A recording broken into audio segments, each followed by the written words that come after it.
Assalamualaikum warahmatullahi wabarakatuh. Kembali lagi dalam channel Uncle Wira. Uncle kali ini kembali akan membahas SKB Cat Dosen 2024 uh, pada dimensi bahasa Inggris ya.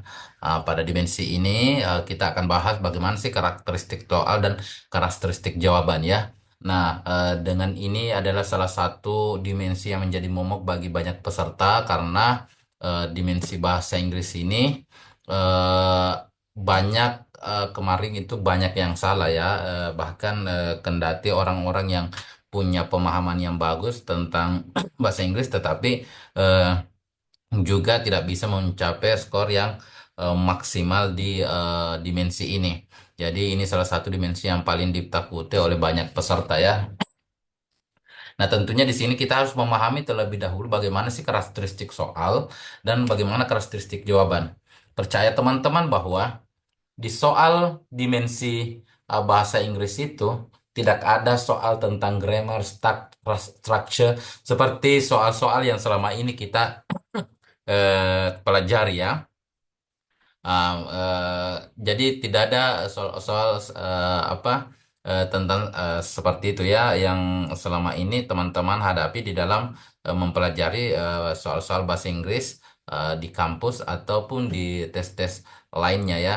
Ini sangat berbeda dengan tes tersebut. Di soal dimensi bahasa Inggris ini tidak ada lagi tentang bagaimana cara Anda menyusun sebuah kalimat yang baik berdasarkan tenses dan sebagainya, penggunaan kata, bentuk-bentuk kata, tidak ada lagi istilah begitu. Karena kenapa? Karena ukuran Anda itu dianggap sudah memahami hal-hal yang dasar semacam itu. Oleh karena itu, apa sih yang menjadi bentuk-bentuk soal yang biasanya muncul di SKB dosen dimensi bahasa Inggris ini? Nah, namun sebelum Uncle bahas, teman-teman bisa subscribe channel ini, like, share, and comment, serta nyalakan lonceng notifikasinya agar teman-teman senantiasa memperoleh informasi seputar CPNS dari Uncle Wira.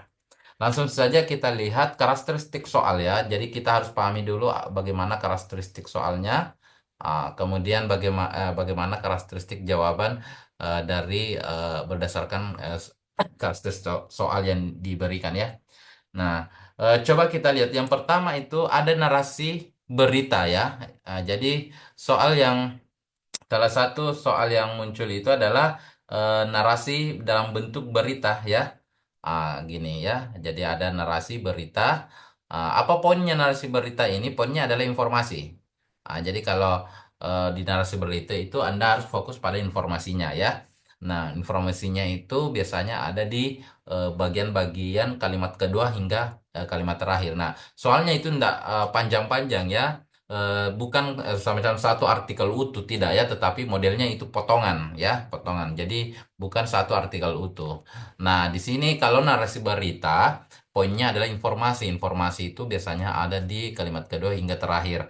Nah, dan tapi kalian harus tonton video ini sampai akhir karena di bagian akhir itu ada hal-hal apa yang harus Anda hindari ya di dalam supaya Anda terhindar dari pilihan-pilihan yang kurang tepat. Nah, bagaimana karakteristik jawaban untuk soal narasi berita? Biasanya ditanyakan dampak, masalah, dan solusi.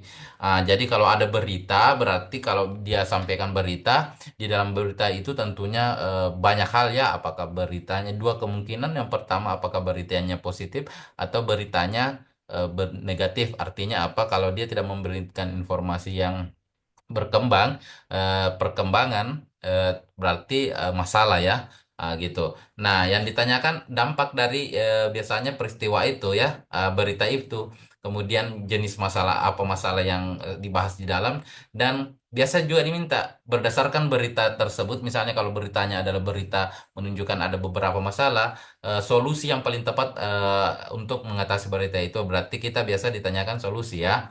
Nah, begitu karakteristik jawabannya kalau dia narasinya berita ya. Nanti kita lihat karena teman-teman tidak cukup untuk sekedar mengetahui arti dari soal, maksud soal dan apa arti dari setiap jawabannya. Tetapi yang paling penting adalah selain kita mengetahui artinya, butuh lagi dianalisis ya karena pertanyaannya tidak seperti pertanyaan misalnya di kalimat kedua apa yang ditanyakan oleh pewawancara misalnya ya, ataukah apa yang ditanyakan, apa yang disimpulkan oleh eh, berita tersebut yang berada di misalnya di baris kesekiannya. Jadi bukan seperti itu ya. Bukan jawabannya yang muncul di dalam soal, gitu. Bukan seperti itu. Kemudian selanjutnya karakteristik kedua adalah narasi artikel. Poinnya adalah kesimpulan yang dan saran ya. Jadi ada narasi artikel, poinnya adalah kesimpulan biasa dan saran. Dan modelnya itu potongan jurnal ya, potongan artikel ya. Ah, jadi teman-teman bisa banyak-banyak mempelajari narasi berita dalam bentuk bahasa Inggris dan artikel ya. Ah, Kemudian karakteristik jawabannya biasanya jawabannya mengarah pada saran yang dapat diberikan terhadap data yang disajikan di dalam artikel tersebut, atau informasi yang disajikan di dalam artikel tersebut ya, atau fakta yang diungkapkan di dalam artikel tersebut. Nah, kemudian biasa apa kita diminta untuk menyimpulkan, gitu ya. Kemudian bagaimana kalau biasa diminta menyimpulkan, biasanya itu ambil di bagian-bagian terakhir. Di situ biasa muncul kesimpulan ya. Ah, tetapi kalau teman-teman bisa memahami langsung maknanya, teman-teman, tapi hati-hati menarik kesimpulan. Tidak boleh kesimpulan itu yang pertama dia harus bersifat umum, tidak bersifat partikular ya, tidak bersifat sebagian. Dia harus bersifat menyeluruh ya, dia harus singular ya. Kemudian biasa diminta manfaat yang dapat diperoleh dari artikel tersebut ya, gitu. Jadi karakteristik jawaban yang semacam ini teman-teman bisa pelajari sebagai bahan melengkapi eh, kemampuan bahasa Inggrisnya nanti untuk mempersiapkan tesnya ya. Apalagi selanjutnya adalah narasi pengumuman. Jadi ada soal nanti bentuknya narasi pengumuman. Jadi disajikan narasi, tapi narasi itu sifatnya adalah pengumuman, berarti informasi ya, informasi poinnya. Sama tadi dengan narasi berita. Nanti poinnya adalah kalau pengumuman biasanya itu bersifat menyampaikan, kalau berita bersifat memaparkan, ya. Menyampaikan itu kalau pengumuman itu kayak misalnya ya seperti yang teman-teman di papan-papan pengumuman seperti itu ya. Kemudian kalau berita itu biasa memaparkan secara detail satu informasi. Kalau pengumuman itu tetap punya informasi, tetapi banyak ya. Kalau pengumuman bisa berupa himbauan, bisa berupa apa, hal-hal yang genting, kemudian banyak hal ya, atau arahan. Nah, bagaimana karakteristik jawabannya? Jawabannya itu harus mengarah pada tujuan dari pengumuman itu. Ah, apa apa untuk apa pengumuman itu dibuat misalnya ya? Pengumuman ini bertujuan untuk apa misalnya? Kemudian sasarannya siapa? Sasarannya siapa dan target apa? Misalnya himbauan misalnya tentang untuk penggunaan masker, kewajiban menggunakan, pengumuman bahwa diwajibkan menggunakan masker di area-area umum, untuk misal di area-area tempat-tempat umum misalnya.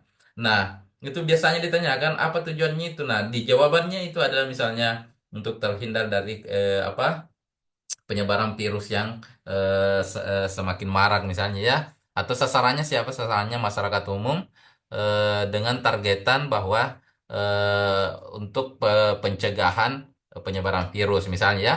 Nah, biasanya itu jawaban itu tidak ada narasinya dalam soal ya.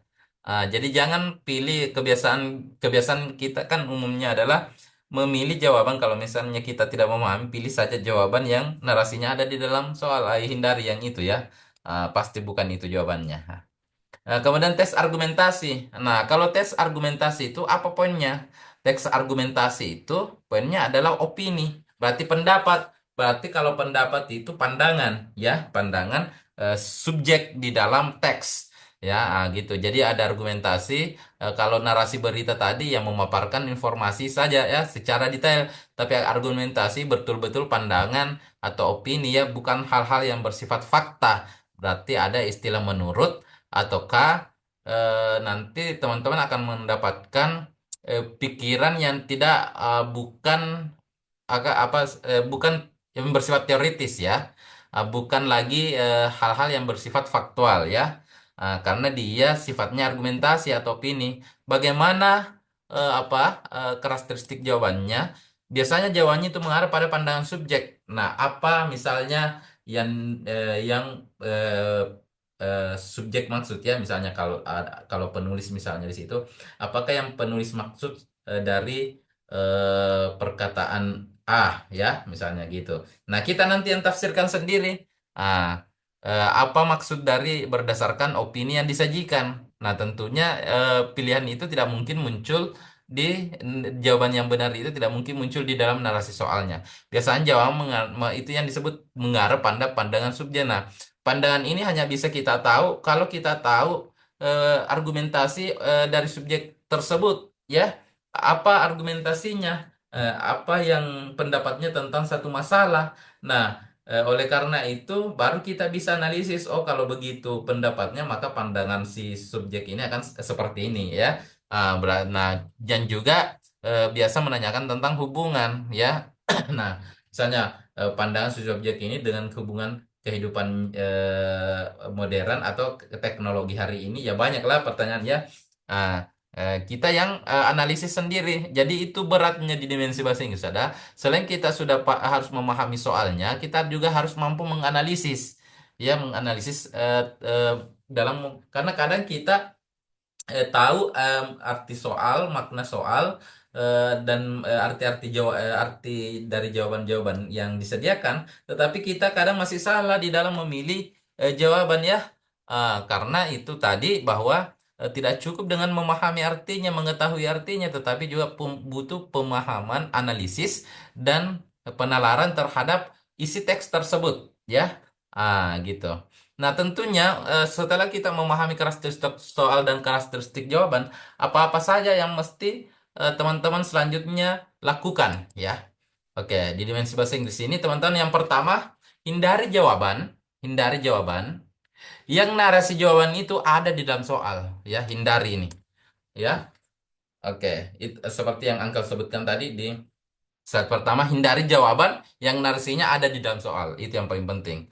Ah, yang kedua, perbanyak berlatih, berlatih membaca berita dalam bahasa Inggris dan artikel ilmiah. Jadi teman-teman bisa buka-buka artikel-artikel ilmiah, kemudian membaca-baca bagaimana dia menarik kesimpulan, ya, bagaimana jenis kalimat-kalimat sarannya, sehingga kita bisa nanti memilih di jawaban berdasarkan karakteristik kalimat saran dan karakteristik kalimat kesimpulan. Ingat, karakteristik kalimat kesimpulan itu biasanya bersifat umum, ya. Nah, tentunya bersesuaian dengan masalah, ya. Kemudian selanjutnya adalah perbanyak memahami istilah-istilah asing. Nah, ini yang menjadi masalah biasanya, ya, karena eh, apa kata yang naik di dalam narasinya itu, ya, itu biasanya jarang kita dengar, ya. Makanya saya bilang bahwa gunakan pelajari istilah-istilah yang asing menurut kita di dalam dunia bahasa Inggris, ya, dalam pembelajaran bahasa Inggris, karena bukan yang naik nanti itu di dalam tulisan-tulisan di dalam narasi soalnya itu adalah kadang istilah-istilah yang betul-betul baru kita dengar, ya. Oleh karena itu, perbanyak pengetahuan teman-teman tentang istilah-istilah asing yang baru. Asing di dalam hal ini baru kita dengar, ya. Nah, kemudian yang paling penting adalah, ya, tentunya jangan lupa perbanyak kosakata bahasa Inggris, karena kendati kita mampu bernalar, beranalisis, tapi kalau kita tidak punya pemahaman kosakata yang cukup untuk mengetahui arti dari soal dan pilihan-pilihan jawabannya, itu juga tidak bisa, ya. Ibarat kata kita sudah punya pelurunya tapi tidak punya senjata, dan kita punya senjata tapi tidak punya peluru. Pelurunya adalah perbanyak kosakatanya, kemudian senjatanya adalah kemampuan analisis dan penalaran dari setiap soal yang disajikan. Nah, berdasarkan karakteristik soal dan karakteristik jawaban yang ada tadi di angka jelaskan sebelumnya, ya. Nah, dengan memahami hal seperti itu bisa membuka peluang teman-teman lebih besar memperoleh jawaban yang benar di dalam dimensi bahasa Inggris ini, karena harus diakui bahwa dimensi bahasa Inggris di SKB Cat Dosen 2024 itu adalah satu dimensi yang paling ditakuti oleh peserta. Karena kenapa? Kalau kita bicara etika dan tridharma itu apalagi yang sudah mengajar itu punya pengalaman. Jadi tidak artinya tidak terlalu berat belajarnya. Kalau misalnya teman-teman yang belum punya pengalaman juga, dia bisa membaca karena ada kebijakan yang dibuat dan pasti setiap jawaban yang disajikan di dalam etika dan tridharma itu harus merujuk pada kebijakan, bukan pada asumsi pribadi seseorang. Karena jawabannya itu harus objektif, tidak boleh subjektif berdasarkan pandangan orang. Nah, yang kedua adalah kalau misalnya di dimensi psikologi, teman-teman sudah punya pengalaman di TKP, ya, punya pengalaman tentang bagaimana menarik menjawab soal-soal yang sifatnya kepribadian dengan aspek-aspek tertentu yang akan diukur ya, seperti semangat motivasi berprestasi, belajar berkelanjutan, sikap sosial, sikap kolaborasi, integritas akademik. Nah, itu teman-teman sudah punya pengetahuan cara mengolah soal-soal semacam itu. Nah, kalau penalaran, teman-teman itu artinya membaca data itu adalah keseharian ya. Dan apalagi kalau teman-teman yang sering terlibat di dalam penelitian itu, membaca data itu adalah hal-hal yang biasa bagi mereka ya. Nah, itu sebabnya tiga dimensi itu tidak begitu ditekuti oleh peserta, namun tetap harus berlatih ya, karena kendati kita masih aman di etika, penalaran dan psikologi, tetapi yang lain itu teman-teman lawan-lawan kita juga itu kan punya kompetensi ya. Jadi ingat teman-teman kalau belajar itu ingat bahwa selalu berpikir bahwa lawan saya ini satu tingkat di atas saya lebih giat belajar sehingga kita terus mengembangkan kesempatan dan waktu itu untuk senantiasa belajar. Jangan ada waktu yang teman-teman sia-siakan di dalam mendekati tes ini ya. Semakin perbanyak hal-hal yang bisa menunjang kompetensi teman-teman di dalam menjawab setiap soal yang ada di dalam tes nantinya. Oke, untuk dimensi bahasa Inggris dalam video kali ini hanya itu yang Uncle sempat sampaikan dulu. Semoga ini memberikan manfaat kepada teman-teman. Teman-teman bisa subscribe channel ini, like, share, and comment, serta nyalakan lonceng notifikasinya agar teman-teman senantiasa memperoleh informasi tentang seputar CPNS dari Angkal Wira. Nah, ingat teman-teman, tidak ada yang bisa menghalangi teman-teman untuk menjadi ASN di tahun 2024 ini kecuali tiga perkara. Yang pertama, rasa malas dari belajar. Yang kedua, lalai terhadap doa. Yang ketiga, sombong terhadap takdir. Oleh karena itu, senantiasa belajar, senantiasa berdoa, dan serahkan hasilnya kepada Tuhan Yang Maha Esa. Sekian dari Angkal Wira. Assalamualaikum warahmatullahi wabarakatuh.